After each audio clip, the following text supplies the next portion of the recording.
With presence in multiple provinces and spanning across multiple eras, the Thieves Guild is one of Tamriel's oldest and most established guilds. Whether you're in Mournhold or Wayrest, you'll find crime in every little dark corner. From scheming to organise a change to a business's ledger to pulling off a robbery, these are all the kinds of actions the Thieves Guild likes to get involved with. Despite being a guild of lawbreakers, the Thieves Guild didn't last this long and pull off heists such as stealing an Elder Scroll or the Eyes of the Falmer without organisation and discipline, even if not apparent at first glance. To achieve these endeavours, the guild needed rules they could rely on, for the authorities were not going to come to their aid in times of need. These rules would come mostly in the form of monetary penalties or guild expulsion, with each branch of the guild having different attitudes towards enforcement. The premise of these rules raises so many questions though. What rules exactly does the guild follow? Do they differ between iterations of the games in the series? What happens if they're broken, and what has actually influenced the guild to establish rules in the first place? By the end of this video, these are all questions that I hope to have answered. To do this, the video will be split into chapters, the timestamps of which are in the description for your convenience. With that out of the way, get comfy, grab a drink, fix your posture, and let's take a look into the rules of the Thieves Guild.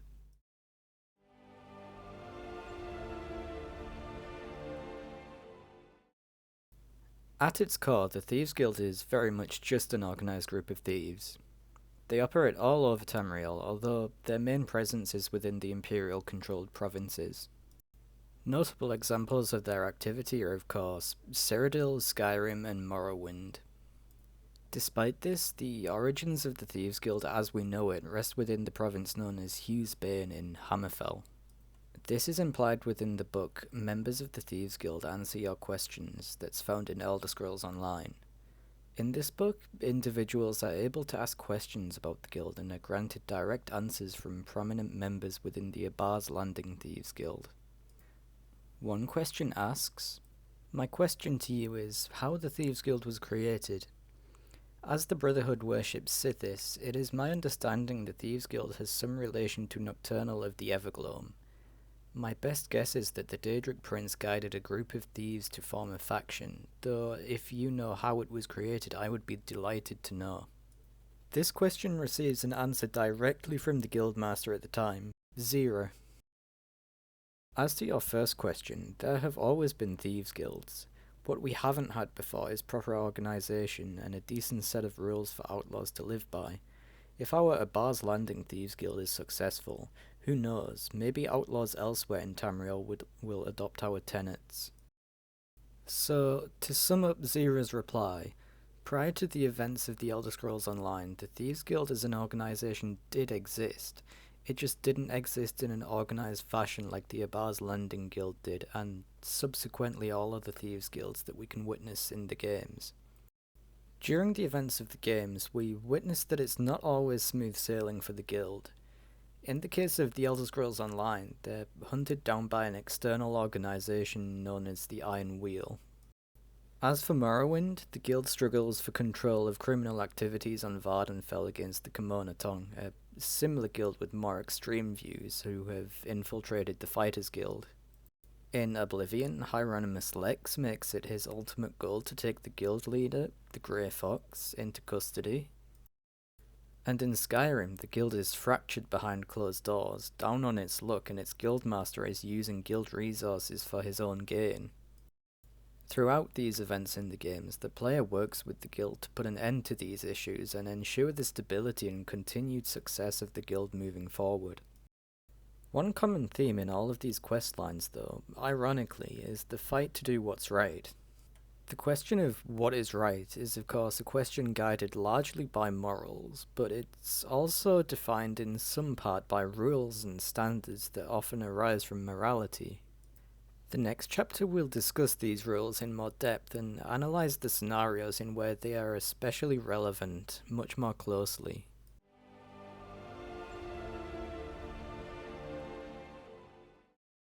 When thinking about a guild of thieves, rules are most likely the last thing that you'd think of, but on taking a closer look, it actually makes more sense. When organising a group of people, implementing rules to keep order is a natural next step. We can see numerous examples of this in the real world, in Elder Scrolls and in plenty of other games too.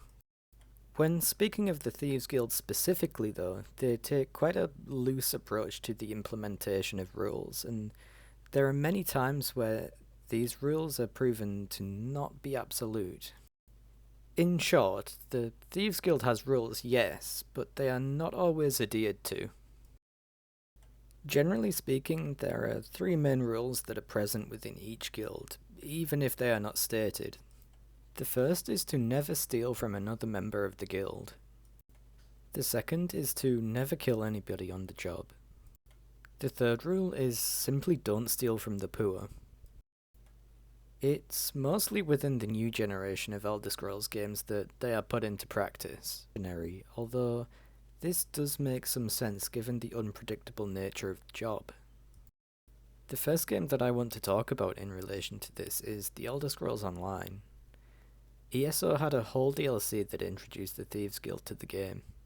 Set in Hughes Bane, the guild in the Second Era is in a state of disarray, being hunted down by the Iron Wheel in a questline that has quite a few twists. Here though, it can be observed that even though the rules are not necessarily enforced as much as they could be, due to the state the guild is in at the time of ESO, the guild still stands by certain principles. For example, in the quest Cleaning House, Velsa knocks out a guard in the way of progress instead of murdering him, demonstrating the guild's distaste for avoidable murder at least during jobs. In addition, during the quest Shell Game and Everybody Has a Price, the Vestige helps Walk Softly steal back possessions from when he was kept as a pet by a rich merchant family from Ibar's Landing, and also tries to teach the daughter of this family the lesson that people are not slaves. Regarding the rule prohibiting members of the guild from stealing from each other, this is exemplified during the main quest, with the former guildmaster, Nicholas, stealing the dowry of Magnifica Falora for himself and framing Zira for the theft. This plays directly into the events of the questline, where the Vestige helps the guild bring Nicholas to justice, or death, and close out the story for the members betrayed by Nicholas. As demonstrated, the Thieves Guild in the Second Era has rules that its members abide by. One observation that can be made with these is that they are all based within morality. None of these rules are good, per se, because it's still a guild of thieves, but they all have a strong moral foundation. It is impressive that despite their state at the time of ESO, the guild still has enough discipline to uphold these rules and enforce them too. Oblivion is the second main game that these rules can be observed in. Here, the Thieves Guild adhere to very much the same standards that were set during the Second Era, but here these standards are expressly stated. In fact, the Thieves Guild rules in Cyrodiil can be asked about at any time at one of the doyens. Listen to this. First, never steal from another member of the guild. Second, never kill anyone on the job. This is not the Dark Brotherhood. Animals and monsters can be slain if necessary. Third, don't steal from the poor. The peasants and beggars are under the personal protection of the Grey Fox, particularly here on the waterfront. The fact that these rules are stated plainly, as in the introductory quest to the guild, in addition to being freely reminded of at any time, shows just how well entrenched they are into the guild at this point in time. As far as breaking the rules decreed by the guild, the punishments for these are usually monetary, which makes sense considering a guild about stealing takes profit to forgive one's transgressions. If a thief breaks any of the rules, they face the following penalties: 200 gold for theft, 500 gold for assault, and then 1000 gold for murder, This is also referred to as the blood price. If these are paid, then the individual may be forgiven and accepted back into the guild. Oblivion's guild adheres to its rules in quite a strict fashion, so much so as to have Hieronymus Lex reassigned, one of the guild's biggest adversaries, rather than killed. They are not the Dark Brotherhood after all. Skyrim has the most interesting relationship with the three rules. This is because Skyrim's Thieves Guild is a story of betrayal, murder, and theft, all three of which go directly against the rules the previous iterations of the guild adhered to. If you've played Skyrim, you'll know that the Thieves Guild storyline concerns itself with the guildmaster setting up an ex-guild member for a murder that she did not commit in order to protect himself. These events were originally kicked off as a result of Mercer Frey directly contravening the guild's old rules. In order to do this, Frey was stealing from the guild, and in order to prevent Gallus, the guildmaster at the time, from outing him to the rest of the guild, murdered the guildmaster. The Dragonborn comes into this as a new thief in the guild, sent to Golden Glow Estate to find out why the owner broke their contract with the guild, as well as to punish them for it. This subsequently leads to the Dragonborn finding out that Golden Glow Estate was sold, and then going on a search for the individual responsible for this. The search culminates in the Dragonborn and Mercer Frey journeying to Snowvale's Sanctum, where Frey stabs a paralysed Dragonborn to tie up loose ends, much like he did to Gallus. As you will have observed, this is a story with themes that play heavily into right, wrong, honour and duty. The questline in Skyrim shows that the rules set by the Grey Fox in Oblivion carry much less weight than they used to. The guild in Skyrim is sloppy, undisciplined, and rotten all the way up to its leader. It is no wonder that the guild has lost its reputation. No longer is it a balancing force against the rich or a protector of the poor. At the time of Skyrim, it really is just a group of petty thieves, at least mostly, but we'll come back to this point very soon.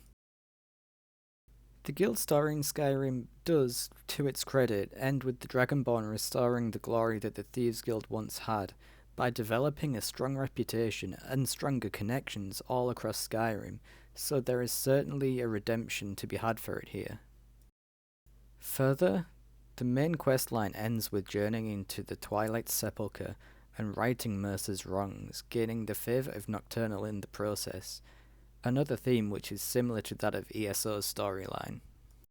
Skyrim's Thieves Guild is the biggest display of every guild rule being disregarded, showing that even those with a duty to uphold these rules and ensure the functioning of the guild are not impervious to greed and betrayal.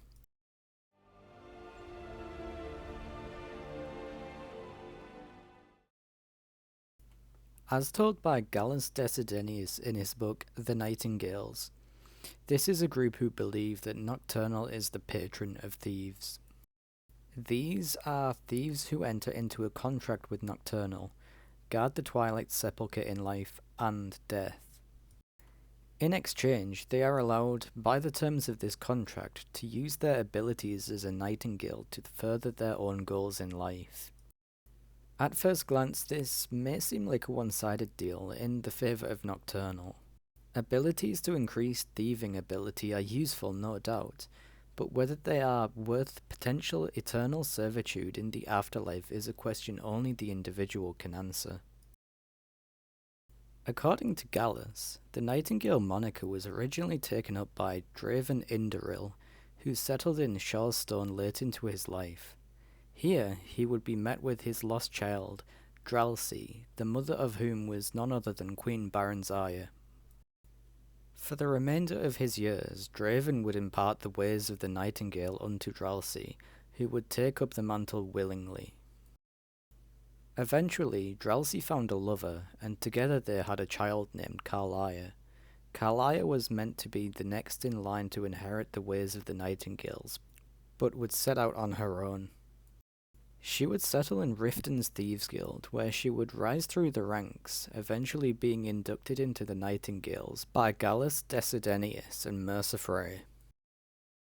The Nightingales, in their somewhat recent history, have intertwined themselves with the Thieves Guild leadership. This relationship is best told by Carlisle. Indirectly. The Trinity is usually selected from the ranks of the Guild, although its existence is a closely guarded secret. This makes sense due to the gravity of their task. Someone without the discipline or commitment to such a task is unlikely to rise anywhere through the Guild's ranks.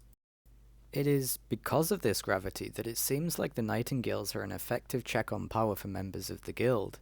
As evidenced in Skyrim, the Nightingales, in addition to having some of the coolest armor in the game, have direct communication with Nocturnal, the patron of thieves. This acts as a way of re-establishing balance within the Guild, in that it prevents no thief from becoming so ambitious that they assault the Temple of Nocturnal, their patron. Clearly though, the Nightingales are not perfect. They are mortals after all, but they possess the means and abilities to set things right when needed and directed by Nocturnal.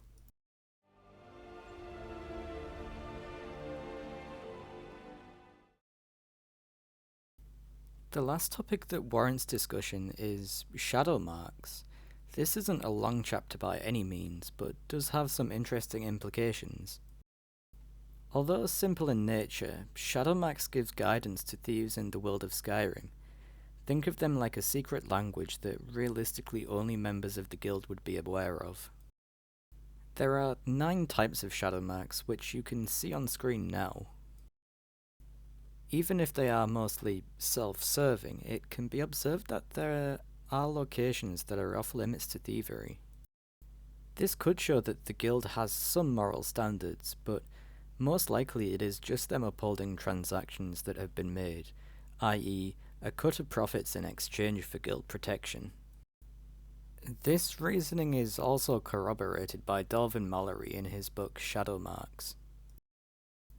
Although it is a small thing, these Shadowmarks clearly show that the Guild has adopted its own rules, in addition to the original rules implemented in other iterations of the Thieves Guild.